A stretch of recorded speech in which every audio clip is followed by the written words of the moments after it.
Night had settled over Gotham like a second skin, cold and suffocating. The air smelled of wet asphalt and something worse, of fear, of dread, of quiet that presses in on you from all sides. Batman stood on a gargoyle high atop Arkham Asylum, cape flaring in the wind, watching the lights of the city flicker. Gotham's heartbeat was uneven tonight. Below, in the corridors of crime that never sleep, something monstrous was stirring. The first report came in from the docks. Killer Croc's men, brutal, vicious men, found arranged in a grotesque tableau. Their bodies lay half in water, half on rusted metal grates, skin peeled back to reveal muscle in places. Faces contorted, mouths stretched in silent screams. Painted across the chest in black makeup. A wide clown smile smeared, dripping, no witnesses. No sign but claw marks, mud, water. Batman's gloved fist tightened. He left Arkham immediately. Suit beneath his long coat, jet black. His mind turned through possibilities. The killer was no ordinary criminal. The signature was unnatural, theatrical, ritualistic. Someone making examples. Nightwing was already at the crime scene when Batman arrived. His face was pale under the streetlight. He looked small against the hulking bodies, shadows playing over muscle and bone. "It's worse than I thought," Nightwing said when Batman approached. "This isn't just violence, it's performance." Batman crouched beside a body. The skin along the jaw ripped, teeth ground, eyes gouged. The smile sewn or painted on was ugly in its symmetry. "No DNA?" Batman asked. "Nothing human on scene except them. No prints, no signals, no cries," Nightwing replied. "Except this." He passed Batman a broken mirror shard. On its edge, faint lipstick smears, clown pigment. Batman studied it. The reflection was his own face, broken and fractured in the glass. He stood. Meanwhile, in another part of the city, Tim Drake was investigating a lead. A warehouse, old funhouse, abandoned rides rusting and squeaking in wind. He slipped inside, flashlight in hand. Mirrors everywhere. Music boxes playing backwards. Paint peeling. Faded posters. Laugh clown, laugh. He saw something move, a gloved hand reaching from the darkness. White makeup, black around the eyes. And then there, Art the clown, standing in a spotlight of moonlight through a broken skylight. Slaughter tools in hand. Tim swallowed. "Batman," he whispered. But Batman was far away. Art stepped forward. No words, just stillness, menace. Tim backed away. The floor creaked. Art moved like a mime, slow, precise, silencing, then fast. Vine-like tendon whip. Tim's flashlight clattered. He raised an arm, a slash, warm blood. Tim collapsed, pain exploding, his side torn. He looked up, Art standing calm, blade dripping. Mirrors thrown back, dozens of reflections of Tim's face. Distorted, terrified. Art tipped his head like a violin's bow. Tim gasped, life draining. "He's settled!" Batman got the call just seconds later. Robin's down, Ordnance Warehouse, Funhouse location. He sprinted. Nightwing met him outside the warehouse in fog, eyes red. They burst in. Inside, Tim lay among broken mirrors and clown props, his breaths shallow. Batman cradled him. "Tim, stay with me." Tim's eyes flickered open, voice weak. "He came. Out of the mirrors." "Not out of mirrors," Batman said, voice breaking. "He is the mirror." Tim's last words. "Tell her no more. Clowns." And then nothing. Robin Hooded boy was dead. Batman rose from Tim's body, carrying grief in every limb. Nightwing, bloodied, limped to his side. The city's noise seemed far away. Sirens in the distance, flashing lights through warehouse windows. Batman whispered into the dark, "I will find you, Art. I will stop you. No more." But even as he spoke, he felt hollow, because he knew this was only the beginning.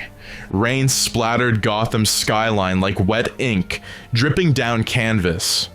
The bat signal hadn't shone in days. Gordon had turned it off himself, not out of disrespect, but mourning. No one in the GCPD was speaking above a whisper anymore. Something had silenced the city, and that something had a name. Art the Clown. Tim Drake's funeral had been closed casket. The autopsy team had only one word to describe what they saw: performance art. Joker would have loved it. Batman stood at the back of the gathering, cape drawn low, raindrops running down his cowl like tears he'd never shed. Nightwing sat in a wheelchair, silent, his prosthetic leg clinking softly against the stone. His arm was in a brace, one eye bandaged. But what truly pained him, what truly hurt, was the empty seat beside him where Tim used to sit. "I should have been there," he said. "You were," Batman answered. "That's the problem." Back in the cave, red crime board lines traced the bloody geometry of Art's path. He wasn't just killing, he was telling a story. Each murder connected to Gotham's underworld royalty. First Joker, then Croc, Ivy next. Two-Face had vanished. Rumors said he'd gone underground or been chopped into perfect halves and fed to pigeons. Bruce ran simulations, audio analysis, facial mapping. None of it worked. Art doesn't have a voice. He doesn't exist in the usual databases, Alfred said softly. "That's because he's not usual," Batman muttered. He played the CCTV from the carnival warehouse again. Tim's final moments. Paused. Zoomed. Art's eyes stared straight into the camera. Right into it. As if he knew he was being watched. In desperation, Bruce reached out to someone he hadn't spoken to in years. Zatanna. "Art is not mortal," she said after examining the evidence. "Not entirely. He's a Nexus entity, a supernatural aberration of performance and death. He was summoned, not born." Summoned by who? That's what you have to find out. But be warned, if you kill him, he may come back. If you burn him, he will laugh. If you silence him, he will scream inside your mind forever. Batman looked at the blood-smeared photographs, at the shattered families left behind. "Then I'll have to find something worse than death." The clue came from the old Gotham fairgrounds, long condemned, deep in the Narrows. In an abandoned ride, Bruce found Art's set. It wasn't just a lair, it was a stage. Spotlights wired into walls, marionette corpses hanging on strings, old Joker props twisted and mutilated. And in the center, a single chair. Upon it sat a Robin suit, Tim's suit, covered in blood, smeared with handprints. Batman's blood boiled. He crushed the Batarang in his hand. Art had invited him. Nightwing refused to be sidelined. With synthetic limbs, customized by Mr. Terrific and Lucius Fox, he was now faster in some ways, but colder, detached. "I want in," he told Bruce. "No." "You trained me to be better. Don't take that away now." Batman said nothing, and handed him a modified Eskrima stick, electrified, sonic boosted, and one rule: don't let him smile. The trap was set. Batman and Nightwing returned to the fairgrounds under cover of darkness. Fog curled through the bones of rusted rides. Floodlights snapped on by themselves, illuminating an arena of horror. They walked forward toward a twisted big-top tent, stitched together from circus banners, police tape, and skin. Art stood at the center. He clapped, slow, mocking, mime style. Then the lights exploded. Out came the puppets, criminals reanimated or reassembled with crude machinery. Zaz, Black Mask, Tweedledee, and Tweedledum. Their corpses turned into shambling automatons of gore, made to perform for art's audience of none. Batman and Nightwing fought like demons. Grapples, explosives, sonic grenades. Every step was a new trap. Art danced among them, never speaking, slicing when it counted. He drew blood, retreated into shadows, left his painted grins on walls in wet crimson.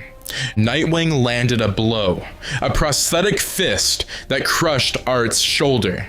But Art laughed, without sound but the kind you felt. Then the turn. One of the puppets stopped, a Joker bot hybrid twitched, and Batman realized something. These weren't just puppets, they were attempts. Art was trying to make his own Robin. Bloodied, broken, the duo finally cornered Art beneath the Ferris wheel. Batman's arm hung dislocated. Nightwing was on one knee. Art stood, blood pouring from a dozen wounds, and still smiling. Then, from the shadows behind him, another figure. Red Hood. Jason Todd, gun drawn. I saw the footage. You let Tim die. Batman stared. Jason, I'm not here for you. He raised the pistol. Art turned. Shot rang, but Art dodged. Jason caught a slash to the throat, not fatal, but enough to drop him. Art lunged. Batman caught him midair. Grappled him to the ground, pinned. You don't get a show, Batman growled. Art writhed like a snake, silent as ever. And then Batman did something he never had before. He injected him. A cocktail developed with Constantine, Zatanna, and Freeze's stolen compounds. A stasis poison, enough to freeze the mind in place. Art twitched, spasmed, collapsed, for now. They dragged the clown into a cryo chamber deep beneath Blackgate. Lights flickered, alarms almost triggered. No one wanted to touch him, but he was contained. Batman returned to the cave, cape torn, body aching. Tim's Robin suit now hung in the display, beside Jason's, another reminder. I need to stop losing children, Bruce said softly to Alfred. And start forgiving yourself, the old butler replied. But Bruce didn't answer. Instead, he stared at the cryo feed, where, deep within the chamber, Art's eyes opened, and the feed began to glitch.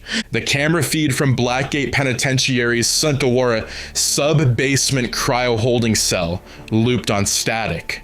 No warning, no sound, just one frame, one fraction of a second where Art the Clown moved. When the guards entered, there were no alarms. The chamber was cold, frost seared into the walls, and empty. The clown suit still hung like shed skin inside the cryotube. Art had left it behind, as if mocking the idea that he could ever be contained. A bloody smile was scrawled across the inside of the chamber, in reverse, written backward, like a funhouse reflection. Encore. Gotham fell apart fast after that. The GCPD received dozens of emergency calls that night. Disturbances across the city. Explosions. Lights flickering out. A theater in Park Row burned to the ground. The audience found seated, dead, but clapping. Rigged with mechanical prosthetics on their hands, manipulated to applaud as the fire consumed them. Another stage, another act, and everywhere, no laughter, only silence. Batman gathered what allies remained. Nightwing still recovering. Jason Todd patching himself up. Batgirl, Cassandra, even Selina Kyle, eyes full of fire. There would be no more funerals. No more stitched up smiling bodies hanging in alleys. I don't care if he's human, supernatural, or a product of hell, Bruce growled. We end this tonight. Art's final performance took place in the heart of Gotham. The Monarch Theater, the same building where Bruce Wayne's parents once took him to see the Mark of Zorro. It was now lit up with a flickering marquee. One night only art the clown presents the death of the Bat. The Bat family breached in formation. Inside, rows of mannequins dressed like Gotham's greatest: Joker, Scarecrow, Bane. All slashed and gutted, their corpses stuffed with confetti and rats. Hanging from the ceiling was a mechanical Robin doll, endlessly twisting, its recorded voice box repeating, "I failed, I failed, I failed." The stage lights flared. Art stood center stage in a makeshift Batman suit, oversized and stitched together. The mask distorted into a clown grin. He bowed. Batman stepped into the spotlight. No more games. Art didn't move, just gestured behind him, and the audience stood. Real people, civilians, all wearing clown masks, all wired with explosives. Zatanna's warnings echoed in Bruce's mind. Art is not mortal. He is theater-made flesh, a concept, a virus in the mind that performs horror as truth. Batman charged. The final fight was surreal. Art fought with the rhythm of a mime and the brutality of a butcher. Every strike was choreographed, every slash a callback to a past trauma. He mimicked moves Bruce had used in the past, countered styles from the League of Shadows.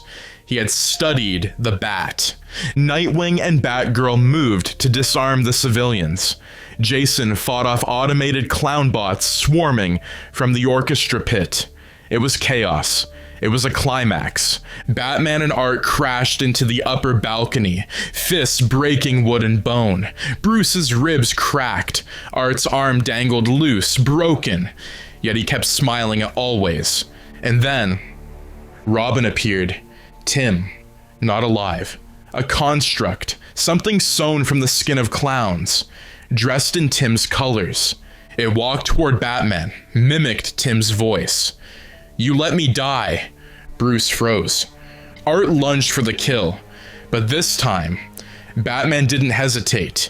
He punched through the construct, ripped it apart, and as Art shrieked in silence, Batman delivered the final blow. A device developed with Zatanna and Constantine, a reverse summoning glyph embedded in his gauntlet. The glyph exploded in a pulse of white fire. Art screamed for real. No sound, just expression. His face contorted, glitched. Then, he shattered. Not exploded, not burned. He came apart like glass, like mirrors falling from a wall. Fragments of concept and evil and memory, scattering into the night like dust in wind. When the fire died down, the Bat family stood victorious. The civilians had been saved, the stage had collapsed, and Art was gone. Weeks later, Gotham was quiet. Crime returned. It always did. But there were no more bodies and smiles, no more painted shadows. Tim's grave was finally given peace. Nightwing had a new suit. Batgirl helped rebuild the clock tower. Jason stopped drinking, for a while at least. Bruce visited the Monarch Theater. It was being demolished. He stood at the edge watching workers tear it down, brick by haunted brick. Alfred approached quietly. "Do you believe he's truly gone, sir?" Batman's eyes scanned the horizon, the city skyline, the gargoyles, the shadows. "I believe he's out of acts.